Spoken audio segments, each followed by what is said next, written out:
Bu Ayu itu bu guru SMA aku dulu. Udah 5 tahunan gak ketemu. Beliau masih sama seperti dulu, gak banyak berubah. Wajahnya keibuan, tatapan kalem, dan senyumnya meneduhkan. Di usia 45 tahunan malah nampak lebih matang.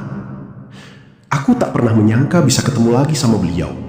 Bahkan Bu Ayu juga sempat lupa karena aku banyak berubah. Ya, waktu zaman SMA dulu, aku kan kurus, hitam, dan kayak gak keurus. Tapi kini katanya aku lebih bersih dan atletis. 5 tahun gak ketemu. Usiaku kini sudah 23 tahun. Bekerja di perbankan dan sudah lumayan mapan, bisa mandiri. Waktu lihat Bu Ayu sedang belanja di minimarket sore itu, aku gak yakin kalau itu beneran beliau, guru BP di SMA dulu. Soalnya sungguh lebih muda kesannya. Bodinya juga sehat dan semakin ideal, dengan panorama besar dan indah. Tapi aku ingat benar suaranya. Makanya pas samaan bayar di kasir, aku langsung saja menyapa beliau. "Sore Bu Guru." Bu Ayu menoleh, mengingat sebentar, sampai ku bilang, "Andi Bu, anak IPS yang suka bikin Bu Ayu kesal," kataku. Senyum Bu Ayu merekah, matanya berbinar menatapku lagi. "Andi? Andi yang dulu sering bolos ya?" tanyanya. Aku mengangguk. Bu Ayu mencubit lenganku. Kami bayar belanjaan, lalu bergeser duduk di kursi minimarket. Obrolan singkat, hanya senang ketemu lagi. Nanya kabar seadanya, lalu aku minta nomor WhatsApp beliau. Hidup memang kadang tak terduga. Aku dan Bu Ayu ketemu lagi. Bukan di kota di mana SMA aku berada, tapi lain kota. Aku baru setahun dimutasi ke cabang bank di kota ini. Sementara Bu Ayu sudah 4 tahun lebih pindah tugas ke sini. Beliau sudah menjabat wakil kepala sekolah di salah satu SMA favorit, yang kebetulan lokasinya dekat kantorku. Sejak itu, ya kalau lagi istirahat siang, aku sering mengajak Bu Ayu makan siang samaan di pusat kuliner dekat kantor. Awalnya, ya biasa saja, hanya makan siang. Bayarnya pun beliau yang bayar, meski aku bilang aku saja yang bayar. Bu Ayu tetap gak mau. Katanya, walau aku sudah kerja dan mapan, tetap saja aku ini muridnya, dan beliau bu guruku. Hingga suatu saat, Bu Ayu memintaku kapan-kapan main saja ke rumahnya. Lagian di kota ini sama-sama merantau. Pas aku main ke rumahnya itulah, aku baru tahu kalau Bu Ayu sudah lama hidup sendirian. Suaminya sudah lama tiada. Kata beliau, suaminya jatuh sakit dan meninggal 5 tahun silam, beberapa saat setelah kelulusan SMA angkatanku. Sejak menjanda itulah, Bu Ayu menerima tawaran pindah ke kota ini. Ia ingin bisa memulai hidup baru di kota yang baru ini. Ya, saat itu aku coba menghiburnya saja. Ku bilang, "Sabar ya Bu, pasti banyak kok yang ingin menjadi pendamping ibu." Cuma ya gitu deh, Bu Ayu malah merajuk sambil mencibir padaku. Katanya, aku jangan mikirin dia, pikirin aja diri sendiri. Aku ngomongin jodohnya, sementara aku sendiri sampai usia 23 masih tetap gak punya pacar. Masih jomblo, belum laku. Aku ke rumahnya setelah maghrib, soalnya aku kan kerja sampai sore. Bu Ayu mengundangku makan malam. Habis makan malam, kami ngobrol di teras rumahnya. Kali ini bisa lebih santai, gak kaku seperti zaman aku SMA dulu. Kalau dulu kan posisiku murid yang harus menghormati bu guru. Apalagi Bu Ayu itu guru BP yang terkenal galak di sekolahku. Ya, mungkin karena sekarang aku sudah mulai menjadi lelaki dewasa dan sudah punya pekerjaan yang lumayan mapan. Malah kalau mau jujur, malam itu aku merasa sedang ngapelin gadis idaman karena obrolan kami nyambung sekali. Karena dia mencibir aku yang jomblo, ku bilang saja kalau sejak dulu aku tipe lelaki pemalu dan gak pede dekat wanita. Bu Ayu cuma senyum sambil bilang, "Ya harus mulai pede, sebab aku kan udah kerja dan pasti bisa bertanggung jawab." Kamu kan ganteng loh Andi. Udah punya kerjaan mapan. Harus pede dong. Pasti kamu dapat istri yang sayang sekali.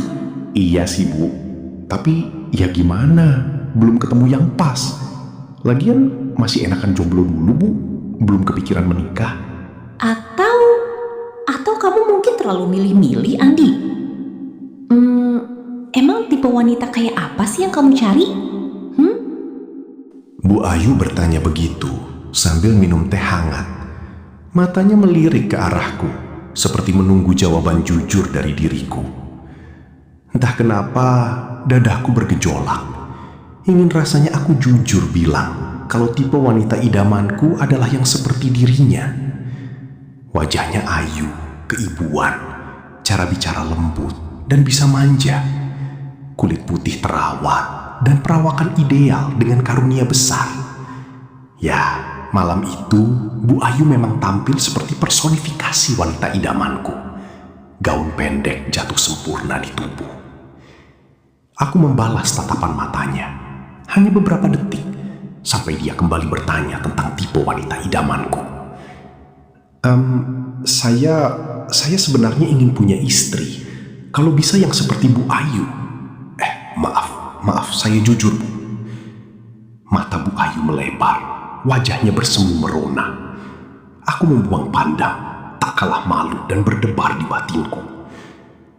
Kupikir dia akan marah dan menganggap aku lancang. Aku khawatir dia salah sangka akan semua ucapanku tadi. Namun di luar dugaan, Bu Ayu malah tertawa kecil sambil mencubit lenganku, sambil memintaku jangan bercanda. Andi, kamu tuh bilang saja kamu cuma bercanda dan cuma ingin menghibur ibu kan? Hanya karena kamu tahu ibu sudah lama hidup sendirian. Nggak lucu Andi. Ibu sebel deh sama kamu. Wajah Bu Ayu cemberut. Ia kesal dan marah. Namun nada yang kudengar justru sedikit merajuk manja, mencubit diriku. Maaf Bu, tapi saya beneran jujur Bu. Dari dulu saya sudah kagum sama Bu Ayu. Ku jawab tanpa ragu. Saat itu, hening menggantung sebentar. Kami hanya saling tatap. Hingga cerita itu pun meluncur dari bibir Bu Ayu sendiri. Andi, ibu mana pantas untuk kamu. Kamu masih sangat muda dan ibu tak sebaik yang kamu kira. Sebelum kita ketemu, sebenarnya ibu pernah jatuh dalam dosa Andi, sama lelaki yang hanya memanfaatkan saja. Bu Ayu bangkit dari kursi kayu di teras. Ia menangisi sebentar, lalu beranjak masuk ke dalam. Aku lihat dia menangis. Aku ikut bangkit, berdiri di teras. Masih ragu, apakah harus menyusul masuk atau memilih pamit dan melangkah pulang. Tapi rasa raguku hilang setelah melihat Bu Ayu tidak menutup pintu rumahnya. Itu artinya dia berharap aku ikut masuk. Mungkin Bu Ayu malu jika harus ngobrol di teras depan. Khawatir ada tetangga yang melihatnya menangis sedih di sana. Bu, apa Bu Ayu baik-baik saja? Kataku pelan sambil melangkah masuk. Bu Ayu masih menangis di sofa rumahnya. Ia tengkurap dengan wajah bersembunyi di bantal sofa. Isaknya tertahan, membuat tubuhnya bergetar, menahan rasa sedih. Aku mendekat, perlahan duduk di sisi sofa lainnya. Kuusap bahu dan juga punggungnya, memanggil namanya. Maafkan saya Bu, tapi kalau ibu mau cerita, saya pasti mendengar. Biar lega Bu, jangan sedih lagi, kataku.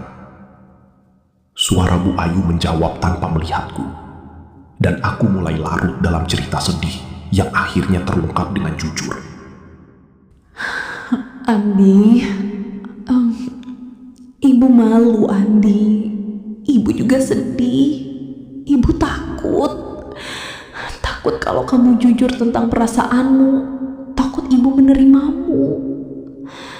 Dulu, pertama kali pindah ke kota ini, ibu hanya ingin mengubur kenangan indah bersama mendiang suami ibu. Ibu hanya ingin fokus bekerja dan mulai hidup baru di kota ini. Sampai ibu kenal dengan lelaki itu, pejabat di kota ini. Dia mendekati ibu. Dia baik dan penuh perhatian. Ibu akhirnya membuka hati karena dia mengaku status kami sama. Dia bilang istrinya sudah lama tiada dan dia ingin membina rumah tangga yang baru bersama ibu. Ibu menerimanya, menerima semua janjinya, menikmati semua kebaikan dan perhatiannya. Bahkan ibu rela memberikan semua. Ibu yakin dia akan menikahi ibu. Hingga setiap kali dia meminta apa yang dia inginkan dari ibu, ibu selalu memberikan. 6 bulan lebih, Andi. 6 bulan lebih ibu melayaninya dengan kasih sayang, seperti seorang istri pada suaminya. Tapi janji untuk menikah ternyata palsu belaka. Lelaki itu ternyata masih punya istri, bukan duda seperti pengakuannya. Istrinya memergoki kami berdua, Andi. Ibu malu sekali. Ibu dianggap perempuan murahan dan dikecam sebagai pelakor. Dan sekarang, apa kamu masih bisa bilang suka ke ibu? Ibu gak pantas untukmu, Andi. Ibu malu, Suara Bu Ayu masih terisak. Setiap tarikannya membuat dadaku ikut perih. Betapa wanita lembut ini pernah terluka hatinya. Aku menarik bahunya pelan. Bu Ayu menatapku. Wajah kami hanya sejengkal. Entah keberanian dari mana datangnya. Tanganku melingkar di tubuhnya. Kudekap erat, membiarkan ia merebahkan kepala di dadaku. Dan aku pun berbisik dengan lirih. Saya tetap menyukaimu, Ayu. Saya mencintaimu, tak peduli akan usia dan masa lalumu. Saya janji, Ayu. Ku bilang begitu dengan dada berdebar. Baru kali itu aku merasa jatuh cinta dan benar-benar dekat sama seorang wanita. Bu Ayu mengangkat wajah. Ia tersenyum kecil. Mungkin lucu mendengarku yang memanggil namanya tanpa ibu. Saat itu, Ayu membalas dekapanku. Lalu, tanpa kuduga, bibirnya menemukan bibirku. Pelan, hangat, hanya singkat. Dadaku bergejolak. Itu kecupan pertama dalam hidupku. Darah mudaku tertantang. Aku membalasnya, merebahkan ke sofa. Sudah kubayangkan Ayu menerima diriku, menerima cintaku, dan akan memberiku sesuatu yang paling indah malam itu. Akan tetapi, saat pikiran warasku hampir kalah oleh hasrat sesaat itu, tangannya mencubit hidungku. Dia tertawa kecil. Andi, aku gak mau Kalau kamu memang serius sama aku, kita harus menikah dulu ya, Andi. Andi, jangan bandel Kalau kita sudah menikah dan halal, pasti akan terasa lebih nikmat kan? Ya, begitulah. Malam itu aku harus sabar dan menahan diri. Apalagi kata Ayu, dia gak akan ngasih kalau belum nikah. Aku cuma nyengir kuda dan mengangguk. Ku bilang aku akan mengabari orang tuaku untuk datang ke kota ini, melamarnya. Sebulan kemudian, aku dan Ayu yang dulu adalah guruku akhirnya resmi menikah dan mulai membina bahtera keluarga. Dan benar kata Ayu, kalau sudah nikah dan halal sebagai suami istri, rasanya jauh lebih nikmat pokoknya. Semoga kisah ini bisa menghibur dan bisa dipetik hikmahnya ya kawan.